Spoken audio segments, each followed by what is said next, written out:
ഇസ്ലാമിലെ ആദ്യ പള്ളിയാണ് മദീനയിലെ ഖുബാ മസ്ജിദ്.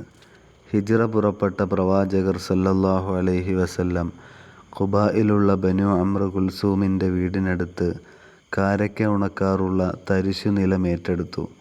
അവിടെ പള്ളി നിർമ്മിക്കാനായിരുന്നു നബി തങ്ങളുടെ ആഗ്രഹം. ജിബ്രീൽ അലൈഹിസ്സലാത്തു വസ്സലാം ഖിബ്ല നിർണയിച്ചു കൊടുത്തു.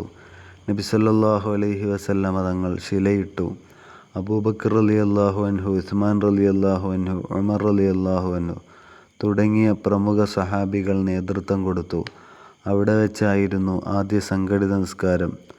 ഖുബായിൽ വെച്ചുള്ള നിസ്കാരത്തിന് ഉംറയ്ക്ക് തുല്യമായ പ്രതിഫലമുണ്ട് എന്ന് ബഹുമാനപ്പെട്ട ഇബ്നു മാജ റളിയല്ലാഹു അൻഹു, തുർമുദി റളിയല്ലാഹു അൻഹു നിവേദനം ചെയ്യുന്നു.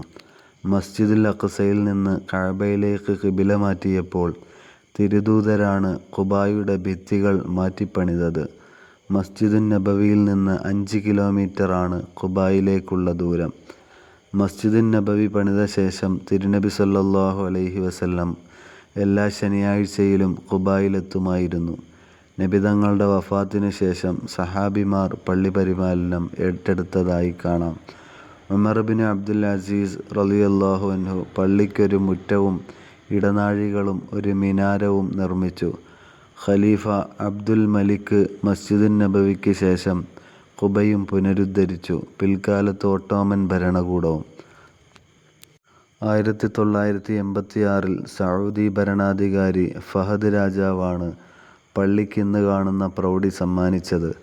56 ചെറിയ ഖുബ്ബകളും 6 വലിയ ഖുബ്ബകളും പ്രവേശന കവാടത്തിൽ 8 ഖുബ്ബകളുമായി റസൂലിൻ്റെ വിയർപ്പുറ്റിയ ഖുബാ തലയുയർത്തി നിൽക്കുന്നു.